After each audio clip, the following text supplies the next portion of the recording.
Grace, mercy, and the peace of our God be with you.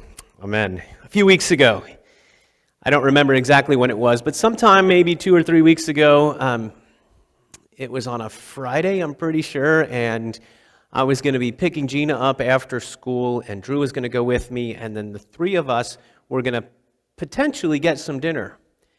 And what I heard was, don't worry about me, because if you guys get something that I don't want, I'll fend for myself. Now, Paula has some dietary restrictions. She doesn't eat gluten, and because it does things to her that are uncomfortable, painful, in fact. So, in my mind, I'm like, okay, the kids and I are on our own. High school is really close to a grocery store. I'm like, guys, why don't we get some like frozen pizzas and some ice cream? This is dad dinner, so let's do this. Right. So we go in and we're shopping, pushing the cart around, right? And we find some frozen pizzas, and I notice frozen pizza, gluten-free, frozen pizza. Do I buy any? No, she's going to take care of herself. She's got this.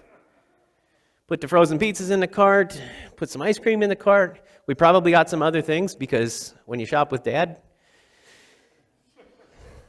it happens.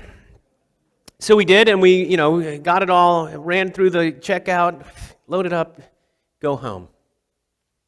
Pull things out. We put frozen pizzas on the counter, like we're going to make these pizzas here in a little bit. And I said, and I noticed that they do have gluten-free pizza there.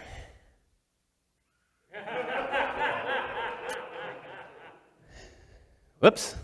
And then it occurs to me, that's something she could eat. Oops. Grab my keys, go back to the store, get a gluten-free pizza, and go home. Sometimes we miss the mark. Sometimes we misunderstand, or our good intentions only get us so far. Have you had that kind of moment? God has great plans for us, but we don't always carry them out. And it's been that way for a long time. People misinterpreting, mishearing, misunderstanding, misapplying, or simply missing what God has for us, what God has in store for us, what God's recommendations, not recommendations, but rules, guidance, direction is. Israel had the message but missed the Messiah. Peter lived in the presence of Jesus but often missed the purpose that Christ had come for. Even the Galatian church, if you're familiar with that letter, they had received God's good gift but really missed out on the grace in that gift. So as Paul wrote to them, it was, you foolish Galatians. We've been foolish. We've missed the mark. Christians have a reputation. Did you know that? And it's not always a good one. Some years ago now, David Kinnaman and Gabe Lyons did 3 years' worth of research for a book that they titled Unchristian. And here's some of what they found. People see Christians as hypocritical, anti, fill in the blank, because we're anti a lot of things according to the world. Judgmental, too political, old-fashioned, out-of-touch, insensitive, and boring. If you're like me, you hear that characterization and say, that's just absolutely ridiculous.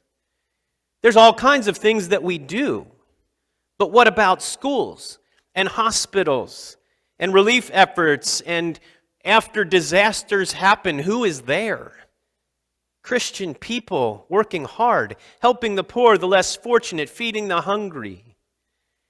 And the church has leadership roles in efforts to meet the needs of the poor, the hungry, around the world, the less fortunate, organizations that exist simply to serve other people. And a lot of them are founded by, run by, and based on the teachings of Jesus. These are Christian things. And now maybe we think, well, the characterization in the the media, or maybe we could call it the caricature that the media portrays of the church, is why this exists. It has stuck. And because the media will, point cameras at the protesting Christians who carry their signs and do all the things that they do, and maybe that image is what people have in mind when they have this opinion. But they found that most of those surveyed, their views were based on personal contacts with believers. Yikes. And they write this, quote, "Many of those outside of Christianity reject Jesus because they feel rejected by Christians." Now we know this truth. We are broken. We are sinners. We have fallen down and we continue to fall down, and we carry that sinfulness, brokenness, and inability to carry out what Jesus directs us toward in our lives, in all the things we do, and all the places we go. We can't get it perfect, and we know that. So we get this grace that we receive as a free gift, undeserved. But what people see is a judgmental attitude too often portrayed. And we hear Jesus talk about unity, but too often in the church at large, or even within local congregations, the church can be divided. We know about Jesus, who did good work after good work, miracle after miracle, and poured his life out for people. But we can be seen too often as hypocritical, as preachy without doing things. So what is our aim? The Winter Olympics just ended, as probably many of us saw or knew. It was in the news quite often, and NBC had nearly wall-to-wall coverage of the Olympic Games. Well, back in 2004, at the Summer Olympics in Athens, there was a sharpshooter named Matthew Emmons. He was the best, ranked number 1 in the world, and the conversations leading up to that event weren't about who was going to win the gold medal, but which of his competitors would take silver.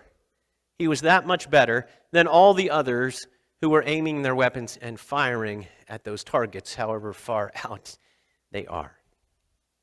Sharpshooters are trained to shoot between heartbeats. Have you been in tune with your heartbeat before?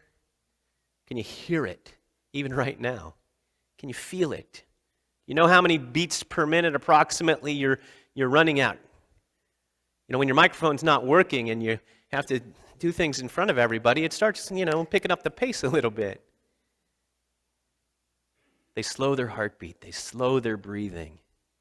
And the moment to squeeze the trigger is when the heart's not beating, because even that slight movement of blood coursing through the veins can move that aim just ever so slightly. Matthew Emmons knew how to do all of that. He was the best. The final shot came down, and Emmons was way ahead.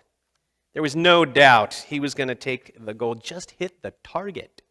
His average shot had been in the 9s. All he needed was a 7-point something. No problem, right? Squeeze the trigger, bullseye. Done. Except for one problem.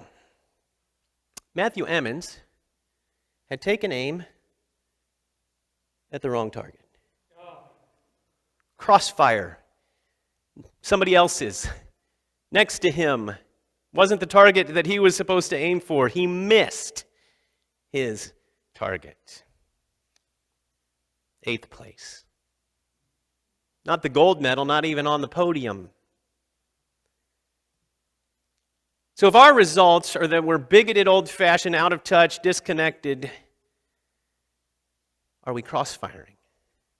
Are we aiming at the wrong thing sometimes? Where can we learn what to shoot for? Well, there's lots of answers, right?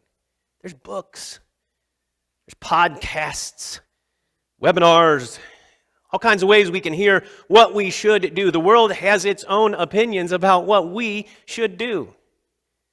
Mostly they want us to stay out of the way and keep our mouths shut. We're free to do whatever we want inside here, but other than that, they don't want to hear it. But where can we really learn what to do? The answer is so simple, it's profound. We learn from Jesus. We can learn from Jesus. This is a Bible I got when I was a kid. Still have it. I wonder if there's a date in here. Yeah, 1976. Christmas of 1976 from my mom and dad. This Bible with my name pressed into the cover, leather-bound, super thin pages with the gold on the edge. It's beautiful. This Bible was the first one that I really had that was mine. And it's the kind that has Jesus' words in red. It is a red letter edition of the Revised Standard Version. That was my Bible. When the Red Letter Challenge came along, I knew what that meant, red letters, because that was the Bible I had grown up looking at. With thin, delicate pages, not one that I highlighted or circled anything. I had a student Bible later that I did that with. But that was my Bible, my red letter edition. In that Bible, at Matthew chapter 7, we learn to hear these words. Matthew 7:24, everyone who then hears these words of mine. And he goes on, but hear those words. Listen to Jesus. Last week we talked about the transfiguration. And Matthew's version of the transfiguration, which is this event where Jesus takes a couple of disciples and they go up on the mountain and then he's transfigured, transformed. His appearance changes before them. And then there's the cloud and a voice in the cloud. And verse 5 of Matthew 17 captures that. A voice from the cloud said, "This is my beloved Son, with whom I am well pleased. Listen to him." Whoever hears these words of mine, listen to him. Sometimes our minds wander when we're listening. You ever have that happen? Maybe that's happening now. Have you been misheard before? Just last week, someone on the stream told me later that I was misheard. I said something and it was heard differently. And it was a shocking thing that was heard. And so we got a laugh out of it. Did you really say? No. Then we were sent a video of a comedian who was talking about misheard lyrics. And you know that song, "We Are Family"? You know that one? The comedian played a clip of that song, and I wish I had grabbed it and been able to play it for you right now. Because he tells you what he hears, and then he plays it and you hear it. Just let me staple the vicar. The actual lyric, I think, is "just let me say for the record." But if you have "just let me staple the vicar" in your head when you hear that play, that's what you hear. I'm never going to hear that song anything else than "let me staple the vicar." I was a vicar once, so I'm a little nervous that Sister Sledge is coming after me. That's Sister Sledge, is that right? Anybody? We're getting some, yeah, maybe. We can be misheard. We can mishear things. But we know this from Romans chapter 10. Faith comes by hearing. Hearing what? The word of Christ. We hear the word of Christ, and that's where faith comes from. That's where our understanding and our knowledge and our ability to process the things that God says to us really comes through faith. Other than that, outside of faith, would we really understand what God has to say? So we need to listen and learn, right? The Red Letter Challenge is about 40 days of listening to Jesus. We're going to go through this book, and the readings start on Tuesday. It's organized for a brief reading. It's not going to be, very long each day because, divide that by 40, that's not that many pages per day. And some of them have I can read that page quickly, right? So we don't have a lot of reading to do each day, but it's little pieces of what Jesus had to say and how he taught. And we're not going to take them in order in which he said them because the whole book is organized in a different way. There's 5 targets that Jesus talks about a lot. And this is what the author, Zach Zender, whom I have met, and he's a great guy, just by the way. He found 5 targets in what Jesus talks about. First is being. Can we be? Just be. I mean, the first part is not about doing anything. It's just being. Being at the feet of Jesus. Being in the presence of Jesus. Hanging out with Jesus. What does that look like? This is what he did a lot. Jesus did that a lot with people. Just presence. Right? The second piece is forgiving. Jesus did a lot about forgiving. Spoke a lot about forgiving. Shared a lot, and his whole purpose in living and dying was forgiveness, so that we would receive that forgiveness from God. The third piece is serving. The Son of Man came not to be served, but to serve. And we're called into a life of service, of doing, of participating, of helping other people. The fourth piece is giving. How do we give generously from the resources that we've been given? And Jesus spoke a lot about finances, about money, about resources, about the things that we have. And the fifth piece is about going. Being on a mission, going where Jesus leads us to go. We need to listen and learn and understand that this is what Jesus talked about the most. And then understand how that applies to our lives. So it comes in here, gets to here, but if it gets stopped there, well, we haven't really done it, have we? We need to put them into practice. This is what Jesus goes on to talk about in Matthew 7 at verse 24. Everyone then who hears these words of mine and does them will be like a wise man who built his house on the rock. Build your house on the rock. What Jesus goes on to describe sounds a little bit like 3 little pigs, right? I mean, most kids learn that story when we're little. You know, that there was the 3 little pigs and the big bad wolf, and he's going to come along, and there's the one pig who hastily builds a house out of straw, and the big bad wolf comes along, and the straw blows away, right? And then there's his brother pig who's like, straw is pretty weak. I'm going to build mine out of sticks, because those are heavier and harder to blow away. But the big bad wolf, and the sticks flutter away. So those 2 little piggies are running, right, from the big bad wolf, and they get to their brother's house, who built his house out of brick, right? And then he huffed and he puffed and he couldn't blow that house down. Here, Jesus is talking about the wise man building his house on the rock versus the foolish man building his house on the sand. What does it mean to build your house on the rock? The most important part of the building project is the foundation. We need to build on the rock. We need to build our house, our life, our faith on the rock. James chapter 1, we heard these words read too. Be doers of the word, not hearers only. Put them into practice. Carry out what it says. Or as Nike would say, just do it. Sometimes that's easier than others, but practice makes perfect. A couple days ago, we went skiing, and it was the first time I had skis on my feet for like 20 years. I'd done some skiing before, so I was thinking, I can do this again. It's like riding a bike, only different. So I put the skis on, and I grabbed the poles, and I had all the gear and ready to go. Okay, I remember. Remember how?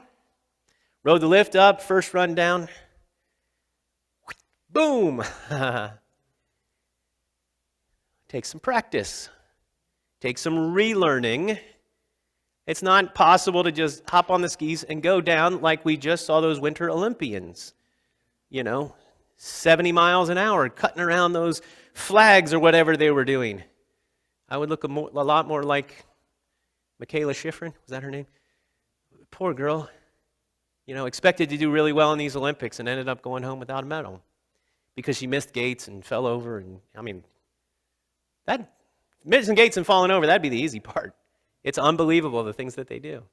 And it takes a lot of practice, repetition, doing it over and over and over again to achieve that level. Practice might not make us perfect, but it makes us a lot better, of course. See, Jesus' words aren't always easy to follow. There's a rich young man who comes up to Jesus and is like, hey, I'm going to follow you. And Jesus gives him a challenge, and he's like, oh. And he goes away sad. And along the gospel narratives, we see several times when people follow Jesus, and then what do? They fall away. Because following Jesus and doing what he calls us to do and he tells us to do isn't always easy. Take up your cross and follow me is not an easy word for us. Following Jesus takes sacrifice, but he gives us the grace and the strength. Over the next 40 days, as we read, invite Jesus to be part of it, to be in it with you. Especially in this being time, we're just going to be with Jesus. So the first 5 days are introductory, and then we're going to spend a week on each of those 5 targets. We could focus on the doing, on the putting it into practice, but we need to read and learn and hear from Jesus first. Invite Jesus to be in it with you and be with Jesus as you listen. And then let's get started. You ever do something you don't understand? You ever try to assemble something with either strangely written instructions or like picture instructions that like which way, I can't even figure out which way this goes. Maybe you get something assembled or whatever, you're putting like IKEA furniture, famous for this, right? Instructions that are kind of like, okay, eventually figure it out. Hopefully you don't have parts left over unless that's intentional that you have a few extras. And sometimes it's hard to tell. We need to hear and understand and then put into practice. And we need other people. There's an opportunity for a small group experience connected with this time. It's good to have someone else to keep us on track. When I was about 16 or so, I was on a bike event that was like a fundraiser. One of those, go ride a bunch of miles in a day, get people to pledge per mile.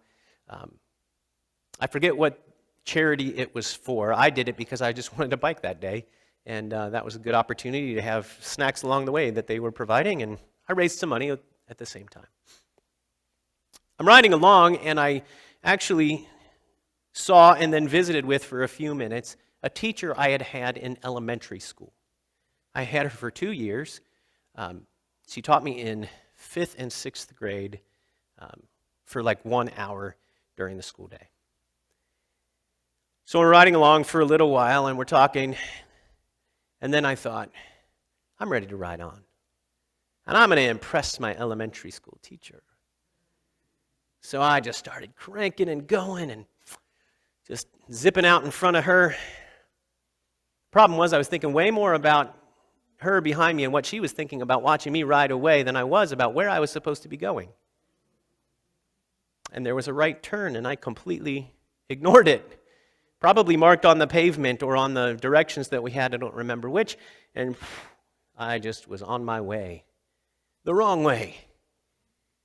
And I was thinking about how impressed she must be with me as she caught me and told me I had gone the wrong direction. Sometimes we need that kind of person to catch us, to tell us that we're off track, to help us get back on course. So through this time, it's a good idea to share it with somebody else. It's 40 days. There's an opportunity to be in a small group. We're going to use that time of our Bible class to break into some groups. So you're encouraged and invited to be part of that if you don't already have an opportunity to be in a group. If you have a group that's meeting or just one-on-one, or you want to share this with one person, that's a great way to do it, and there's a resource that I can send you or point you to. Looks like this. It's the small group guide, so I can send this to you on a PDF, or we can print one if you need it. Because we want to share this time with other people as we follow Jesus together. Spending time with God who loves us, doing what he says, forgiving maybe someone through that you thought maybe you couldn't, might even be yourself. Serving and sacrificing more, being led by the Spirit toward boldness and courage, and growing closer to Jesus. There's no greater purpose. Let's get started. Let's learn from Jesus and put his words into practice to the glory of God. Amen.